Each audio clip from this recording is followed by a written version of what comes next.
Welcome home, Trevor. You must be tired from your business trip. My husband Trevor, who had always acted like a tyrant at home, had just returned from a business trip. As soon as he saw me, he twisted his face in disgust. Your face just darkens my mood. Seeing you is so depressing. He then started eating the dinner I had prepared, lounging in the living room. I stood by him like a maid. After finishing his meal, he headed to the bath, flinging his suit at my face as I went to get his change of clothes. Hey, maid! Take this to the cleaners. Yes. I squatted to pick up the suit, feeling crushed by being called a maid. While checking the pocket before sending it for cleaning, my fingers brushed against a piece of paper. Unfolding it, my eyes widened in shock. At that moment, I realized everything. I see how it is. Well, if that's the case, I have my own plan. Soon, he would be begging me, his face pale with fear. My name is Brianna, a 31-year-old working from home as a web designer, married for 2 years. Trevor and I met at a matchmaking party 3 years ago. He is a sales rep at a small company and used to play rugby. His assertive approach initially seemed manly and reliable to me, who had a little experience in love. A year into dating, he proposed, and I accepted, dreaming of a happy family life. I can't wait to start a happy family with you, Brianna. Me neither, Trevor. I'm looking forward to our future. Well, first off, you should quit your job. What? I worked at a big web production company then. I was a lead there and felt fulfilled. I actually want to keep working even after we got married. Of course, you have to quit your job. No way I'm going to support a wife who just slacks off at home. I felt a bit irked by his comment, but I decided to let it go for now and asked, why do I have to quit? If you keep working after we are married, it's like I'm not man enough to support you. It's embarrassing, so just quit your job, okay? He had some rather old-fashioned views about men being men. I never expected him to go this far though. But... Your job can be done from home, right? So just work from home. End of discussion. In the end, I couldn't oppose him and reluctantly left my job. I decided to become a freelance web designer working from home. Honestly, I did miss my old job, but I couldn't stand up to Trevor. Later, he and I rented an apartment and started living together. However, soon after we got married, I was shocked to discover something. Trevor couldn't handle basically any work around the house. We hadn't lived together before getting married. I had been living alone, while he had always lived with his parents, even after starting his career. Maybe that's why he couldn't even do basic things like cooking or using the washing machine. Initially, I thought he would learn in time, but he showed no interest in doing so. He would just dump all the housework on me and spend his time as he pleased, often playing video games. My frustration with him kept growing. One day, I couldn't take it anymore and decided to talk to him. Hey Trevor, could you please start doing a bit more housework? What did you say? He sat up from the couch where he'd been lounging and scrolling through his phone, looking annoyed. I'm saying you need to help out more with the housework, Trevor. Why? He looked genuinely confused, so I replied in surprise. Because we live together. You need to share in the housework. What are you talking about, Brianna? It's always been understood that housework is wife's job. His casual dismissal confused me. Are you being serious? It's normal for both spouses to share housework. I'm working too, you know. But you're just playing around on the computer at home. Calling that a job is an exaggeration. It doesn't matter whether you work outside or not. Housework is a wife's responsibility. That's not right.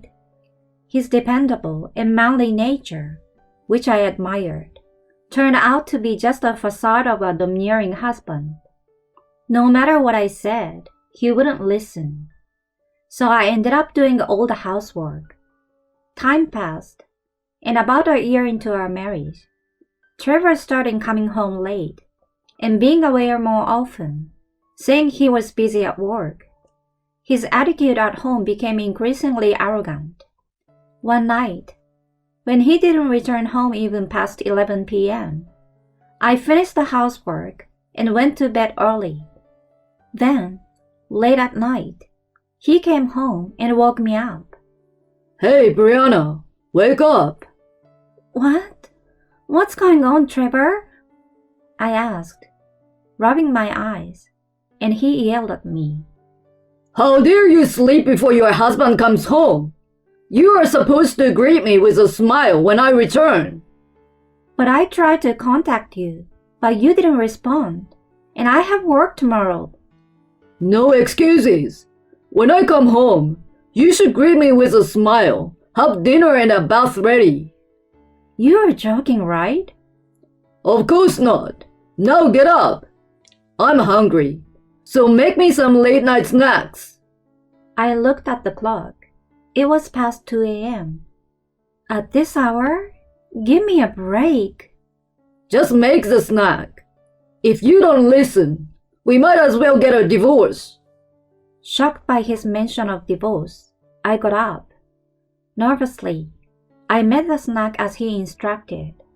He watched it with crossed arms until it was ready, then ate it with satisfaction. After this, I'm going to take a bath, so get my towel and clothes ready. Okay, got it. I felt like a maid. I kept trying to fulfill his demands, even though it was hard. Around that time, my freelance work became busier.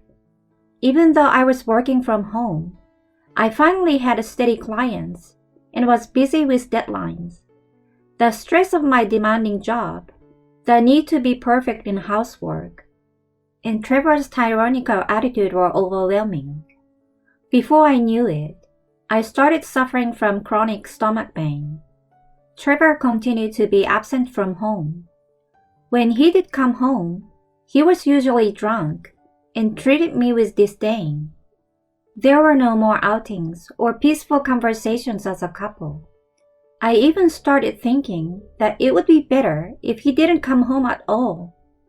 I mean, all he would do at home is to act like a king.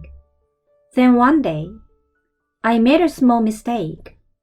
I was feeling under the weather with a cold and forgot to buy a new pair of socks that Trevor had asked for. Where are the new socks? He asked irritably early in the morning. Oh, I'm sorry. I forgot to buy them. I've been feeling sick since yesterday. How incompetent can you be? You're really useless. He sighed and continued. Go buy them now, and use your own money, of course. But I've got a fever and a cold. No excuses. This is why you're no good. Go buy them now. Despite feeling dizzy, I was sent out in my pajamas to the supermarket. As I returned home with the socks, I cried. Why did I have to take all this? Doesn't he love me anymore? I couldn't stop my tears. Sometime later, Trevor said he was going on a business trip and left. I won't be yelled at by my husband tonight. I felt relieved, focused on my work, and settled for pizza for dinner. I finally had a relaxing evening. The next evening, he came home. Welcome home, Trevor. You must be tired from your business trip. I welcomed him saying so. But as soon as he saw me, he twisted his face in disgust. Your face just darkens my mood. Seeing you is so depressing. He then started eating the dinner I had prepared, lounging in the living room. I stood by him like a maid. After finishing his meal, he headed to the bath, flinging his suit at my face as I went to get his change of clothes. Hey, maid! Take this to the cleaners. Yes. I squatted to pick up the suit, feeling crushed by being called a maid. While checking the pockets before sending it for cleaning, my fingers brushed against a piece of paper. Unfolding it, my eyes widened in shock. It was a hotel receipt. It seems to be for a cottage, or something like that. Why would he stay in a cottage when he was supposedly on a business trip? With trembling hands, I took out my phone and searched. The search results showed a cottage in the next state. So that's what it was. He was acting all high and mighty at home, but he was cheating on me. Well, in that case, I have a plan too. I quietly put away the receipt. That day, I acted as usual in front of him. The next day, I started taking action. I decided to hire a detective agency to investigate Trevor.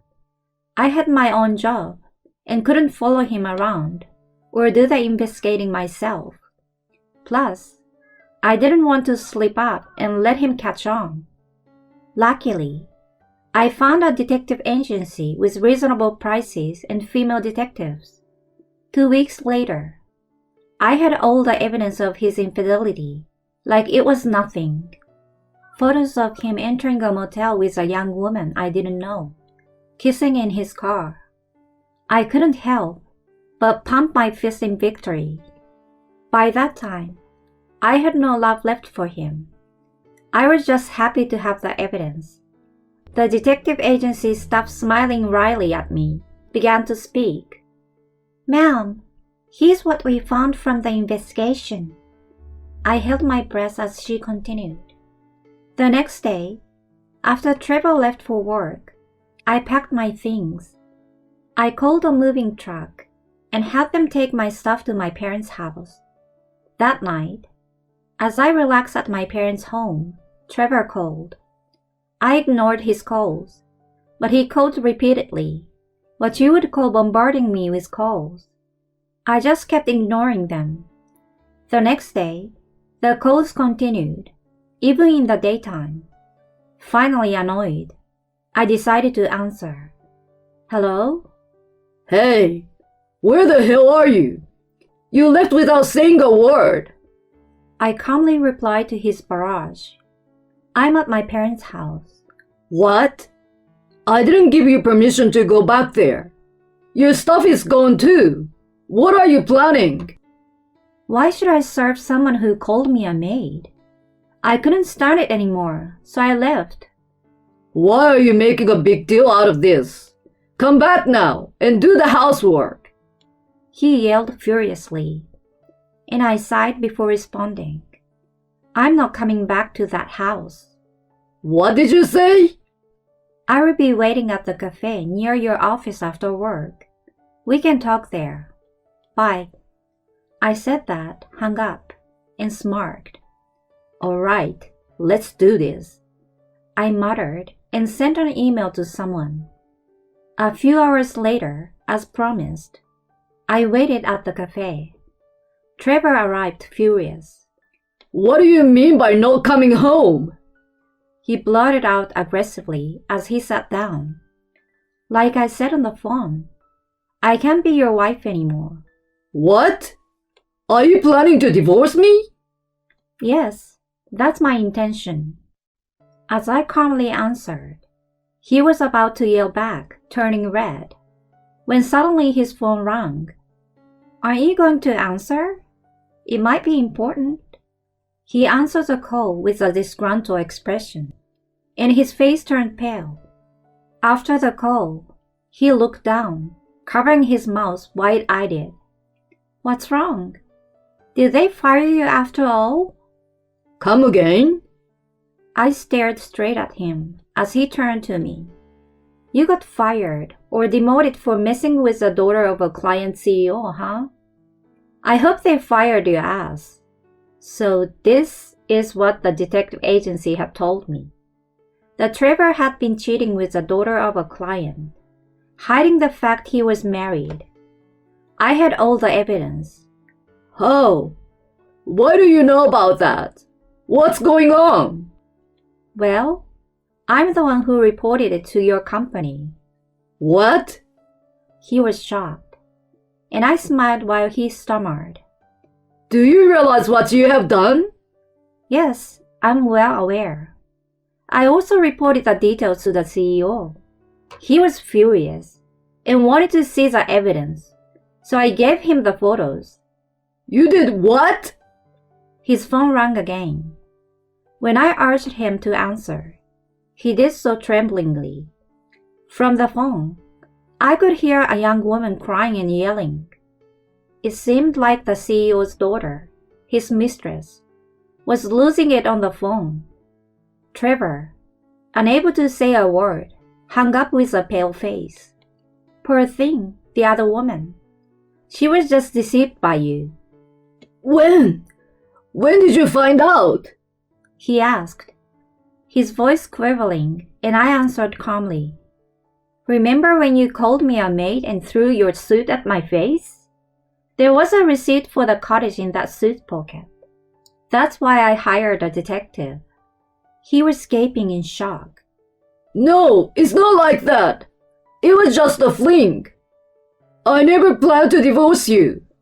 Oh, after all that arrogant behavior? I will never forgive you. As I glared at him, he suddenly started pleading. I don't want to get fired. She says she will sue me for compensation. I won't be able to survive. Please, help me. Forgive me, Brianna. At that moment, I splashed the water from my cup onto him. What the hell? This is nothing compared to what I've had to go through.